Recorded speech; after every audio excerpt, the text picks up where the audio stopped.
মানব সভ্যতার বিকাশের দ্বিতীয় স্তর হলো দাস সমাজ ব্যবস্থা। এই দাস সমাজ ব্যবস্থা হলো প্রথম শ্রেণী ও শোষণ ভিত্তিক সমাজ ব্যবস্থা।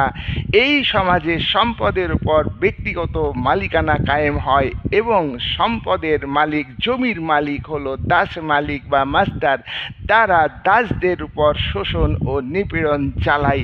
তারা তাদের উপর শোষণ ও নিপীড়ন চালানোর জন্য রাষ্ট্রশক্তিকে সৃষ্টি করেছে। রাষ্ট্রের সঙ্গে আমলা বাহিনী, পুলিশ বাহিনী, জেলখানা সব কিছুকে তারা নিজেদের শ্রেণী স্বার্থে ব্যবহার করেছে। অন্যদিকে দাসরা, কৃতদাস, তাদেরকে ইচ্ছামতো দাস মালিকরা বিক্রি করে দিত, তাদের উপরে অত্যাচার করত, শারীরিক অত্যাচার করত, নির্যাতন করত, তাদেরকে তাদের গৃহে, দাস মালিকদের গৃহে কাজ করতে বাধ্য করত এবং তাদেরকে প্রহার করত এবং প্রহার করতে করতে হত্যা পর্যন্ত করত।